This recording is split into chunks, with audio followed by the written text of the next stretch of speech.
Bon, je vous donne quelques trucs. Là. Évidemment, le béton qu'on a parlé depuis longtemps, faible entretien. On peut aller jusqu'à 8 pouces d'isolant. Ça, c'est une photo de la maison. Ok, ça dépend. Non, pas celle-là. C'était une céramique neutre. Bon, on a déjà parlé tantôt de la céramique neutre et des bois. Donc, en termes de solutions écologiques, c'est sûr, c'est pas de couvre-plancher. C'est le béton quand c'est possible, mais pas de là à couler une dalle de béton à l'étage. Parce que là, ça devient du surplus, puis on n'est plus écologique. Mais il y en a qui le font. Hein? Parce que ça peut se faire facilement, une petite dalle de béton. Là. Mais tant qu'à ça, on est mieux de mettre une céramique chauffante si on veut absolument avoir un matériel chauffant. Mais pas du bois. Le bois, mettez-le pas chauffant. Mais as-tu vraiment besoin de chauffer le haut? C'est pas d'ingénieur. Oui, ça en prend. Les normes électriques exigent pareil des chauffages. Même si la chaleur monte, il faut que tu aies un chauffage minimum d'appoint, parce que proche des fenêtres. Tu es obligé d'en avoir un petit peu. J'ai chauffé mon deuxième étage. Tu n'es pas obligé de l'activer, mais ça dépend comment la circulation de l'air se fait. Là. Mais de base, tu es obligé d'avoir des éléments de chauffage dans les chambres. Tu dis pas de bois, mais les bois d'ingénierie qui sont faits pour mettre pour être chauffés, là. Ils sont faits pour être chauffés, ils vont résister, mais ton efficacité va être beaucoup diminuée. Ton chauffage va chauffer pour réussir à rendre la masse un petit peu plus chaude. Du bois, c'est isolant. Ça se fait, ça va être confortable, mais ton système va tout le temps chauffer 26-28 degrés pour réussir à... Ça va chauffer vers le bas. Ouais, quasiment. Ouais. Ça va chauffer Mais le bois, il va venir chaud, mais il ne viendra jamais comme... C'est une céramique, c'est instantané. Mais non, c'est un vecteur. C'est un conducteur, c'est sûr. C'est pas vrai. Fait à ce moment-là, le bois, la solution, vu que vous ne pouvez pas mettre un plancher chauffant, c'est d'utiliser du chauffage radiant.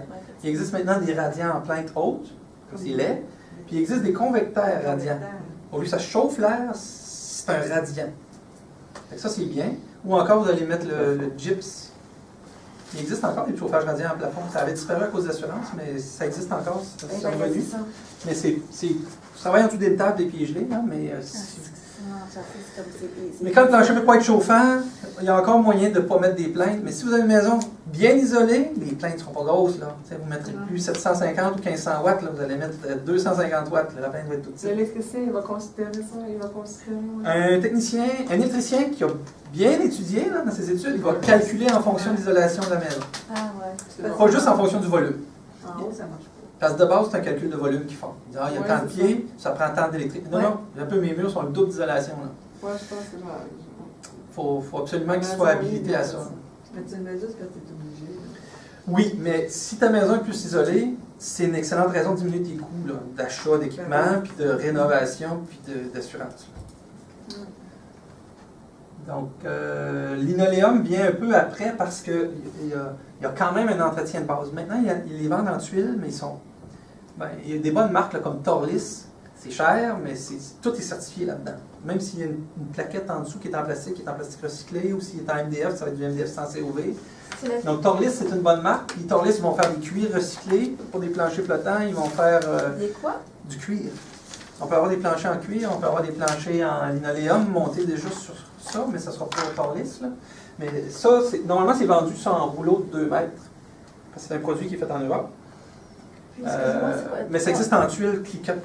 Puis la compagnie Torlis? Torlis, T-O-R-L-Y-S. T-O-R-L-Y-S. C'est européen? Non, c'est canadien, ça. Puis c'est des produits certifiés, des vraies certifications écologiques. Le liège est un bon produit. Insonorisant, isolant. On ne peut pas mettre plancher chauffant, par exemple. On peut le faire avec le linoléum, par exemple, plancher chauffant. Parce qu'il est mince, il est très peu isolant. Mais ça ne sera pas un accumulateur d'énergie comme le béton ou la céramique. Mais il peut être chauffant. C'est mieux que le bois, par exemple? Oui, c'est ça. Le liège peut être chauffant? Non, pas le liège. Le liège, c'est vraiment plus pour les pièces où on ne mettrait pas un plancher chauffant, comme une chambre. Ça, on peut à peine investir dans un plancher chauffant, on va mettre un petit radiant quelque part. Là, le liège, y a-t-il quelque chose dessus? Ou... Le liège va arriver verni. C'est dur de trouver ça en usine. Vendu, huilé, à ce que je sache, il n'y en a pas encore. C'est résistant? Oui, c'est résistant, mais pas dans une pièce où il faut traîner un frigo. Non. C'est pas résistant.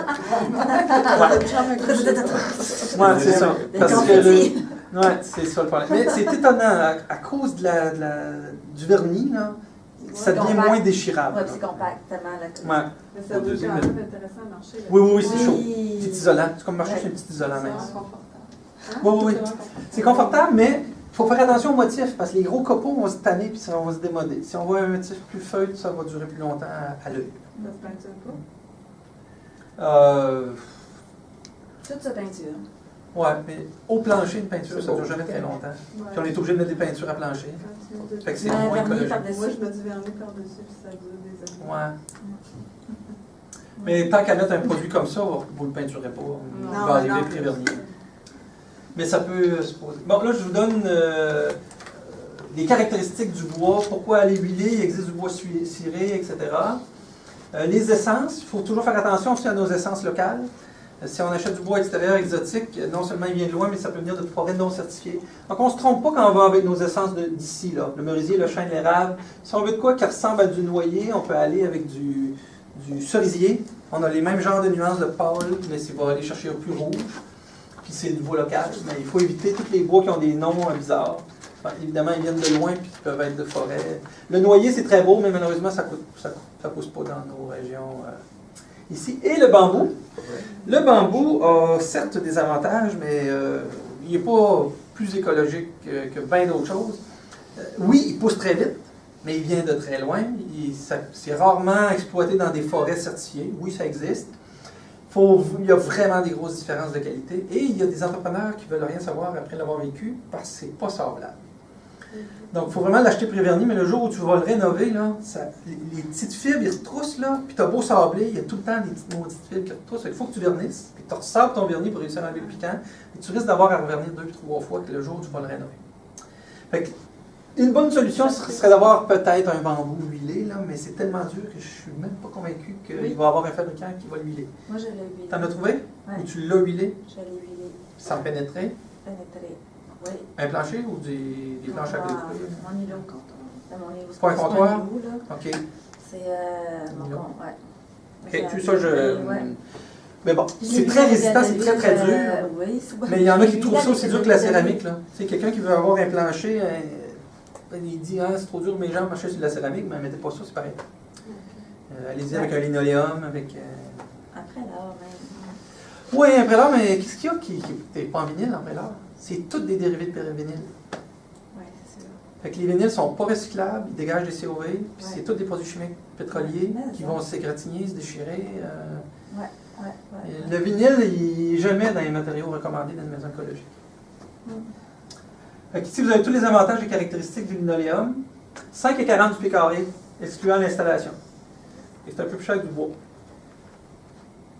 Même chose que le liège. Vous voyez le liège à l'usure, quand c'est pas des grosses affaires lourdes qui resteraient déchirées, là, c'est très résistant à l'usure.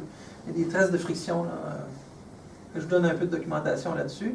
Puis je vous donne des documents pourquoi ne pas utiliser le vinyle, là, 80% de chlore, etc. Qu'à la chaleur, avec le soleil dessus, ça va dégager davantage de COV, de polluants dans la maison. Voici les certifications approuvées. Il en existe d'autres parce qu'il y en a 300 certifications. Mais si vous allez dans Floor Score, vous ne vous trompez pas pour les planchers. Vous avez Green Guard qui pourrait être pas juste pour les planchers. Green Guard, il y en a comme 2. Là. Il y en a pour les matériaux, il y en a pour le bois, il y en a pour les couvre-planchers. FSC, c'est une certification sur les forêts. Donc, il veut dire que le bois a vraiment été bien exploité, que c'est prévu qu'il est replanté, que ça va pousser, que ce n'est pas des coupes à blanc, etc.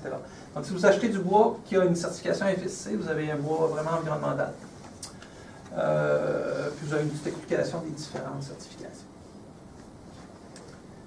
Ensuite, dans l'aménagement, évidemment, on peut parler un peu des armoires de cuisine. Donc, Uniboard, New Green, Flakeboards, c'est New Green et Vista, c'est donc les panneaux de particules, qui est la solution écologique pour faire des armoires.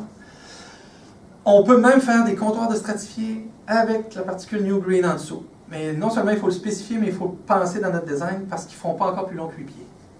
Puis c'est pas rare maintenant, les comptoirs de cuisine qui vont aller chercher 10 puis 12 pieds sur un des murs, bien ceux-là vont devoir avoir une jonction si vous voulez avoir une particule certifiée. Mais ça se fait, il y a peut-être un délai d'une semaine de plus. Pour avoir du New Green dans vos armoires de cuisine, il n'y a absolument aucune raison donc économique, je l'avais dit un peu tantôt, là, il n'y a pas de différence de prix beaucoup. Si l'ébénisterie veut vous exploiter, ils vont vous faire accroître n'importe quoi. Mais ça coûte vraiment pas beaucoup plus cher. Puis maintenant, il n'y a plus de commande minimum. Ils ne sont plus obligés de commander 50 feuilles. Ils peuvent commander 10 feuilles. Ils vont juste peut-être attendre 2 semaines. New Green. Oui, le New Green Dreamboard. Il n'est pas fait à Québec, celui-là. Il est fait à Nouveau-Brunswick, je pense. Mais il est fait au Canada, me semble. Il est quand même de pas très loin. C'est plus écologique que du bois. Parce que du vrai bois massif, là, c'est bon pour faire une table, là, mais faire des armoires, des caissons, là, ça va crocher, puis ça va coûter 2 puis 3 fois le prix. Tandis qu'une particule, c'est du recyclage de fibres de bois. Il va être utilisé avec une fibre, avec une colle, un liant sans uréformaldéhyde. Vous pourriez récupérer des caissons. Parce qu'en fait, les armoires neuves, ça dégage des uréformaldéhydes pendant 5 ans. Donc, vous avez 5 ans à respirer de l'uréformaldéhyde d'une maison qui aurait eu ça. Dans le New Green, vous pouvez acheter la particule sans avoir la mélamine de plastique dessus. Fait que vous pouvez l'acheter avec un plaquage de bois. Fait que là, vous n'aurez pas de plastique de mélamine. Là. Fait que vous pouvez faire vos caissons comme ça. La mélamine, il y a du formaldéhyde pendant les 5 premières années. Oui. Tout ce que vous achetez en mélamine, puis plus il est cheap, genre Ikea, là, parce qu'il est beaucoup moins dense, plus il va se ventiler vite. On peut prendre une année. Il y a du contreplaqué canadien maintenant, qui est, ça s'appelle Pure Bond. Là, ça serait un contreplaqué de bois qui pourrait servir à faire les caissons. Là, il pourrait être juste verni huilé, là, juste huilé. Tandis que ça, ben, c'est de la particule plaquée, puis ensuite on le vernit, ou on l'huile. OK. Comptoir de particules, je vous l'ai dit. Le quartz, j'en ai glissé un mot. Là. Le quartz, c'est recyclé, mais la résine qui est dedans, c'est du pétrole. Donc, le granit reste un meilleur choix quand il est local.